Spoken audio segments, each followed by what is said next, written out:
darling heart, and welcome to the Drink Less, Live Better podcast. This is the podcast that helps you to see that drinking less doesn't need to be stressful, lonely or boring. I'm your host, Sarah Williamson, and I decided to have a year alcohol-free as a little life experiment and haven't looked back. With my experience and training, I now help other people with their alcohol-free or drink less adventures. You can find out more and sign up to my 5-day Drink Less challenge at drinklesslivebetter.com.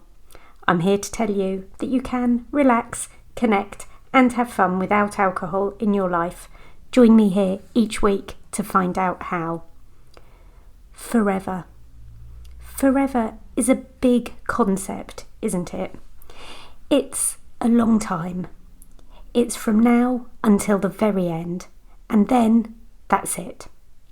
If you're going to commit to forevering something, that's going to be a pretty big deal. Some would say only 3 things continue forever: faith, hope and love.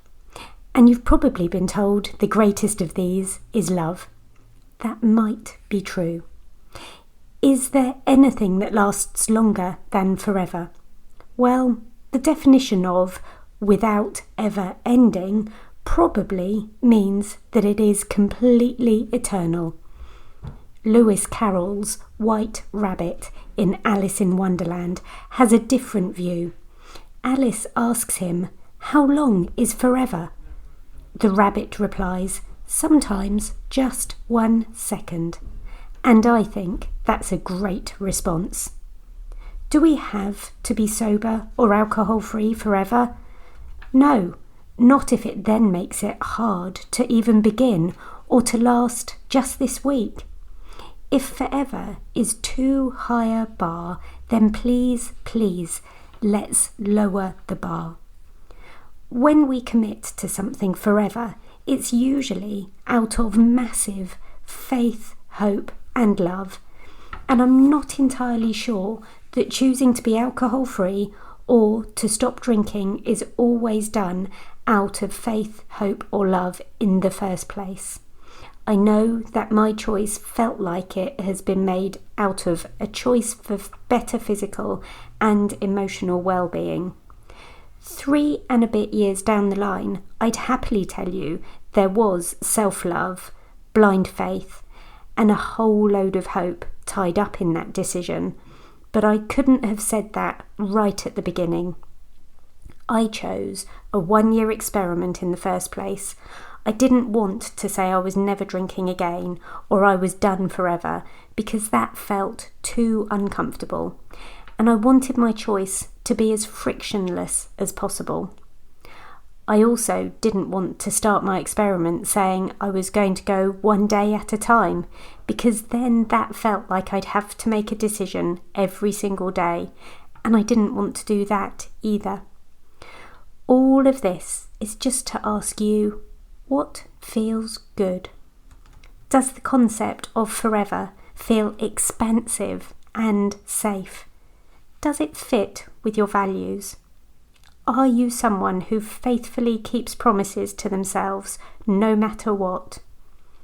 Do the ideas of self-love, blind faith and hope fuel you? If they do, then go for it. Use the word forever freely and liberally. I am never drinking again. I am done with alcohol forever. I am alcohol-free now for the rest of my life. This sober lifestyle is my forever choice. Embrace truly the wording that feels good to you. And if forever feels a bit scary at the moment, that's okay too. Use what fits now. You can always change your words again at a later date. My original goal was 1 year alcohol-free, and then 500 days, then 2 years, then 1,000 days, then 3 years, and all sorts of random targets in between, like double-digit zeros, or 3 years, 3 months, 3 days, or whatever else looked nice.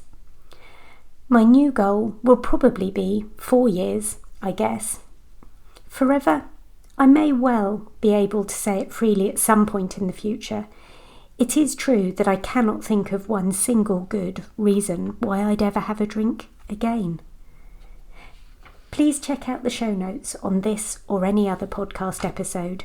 You'll see the link to a hidden podcast episode to help you with your 5 p.m. cravings, and you'll be able to read about my one-to-one coaching program.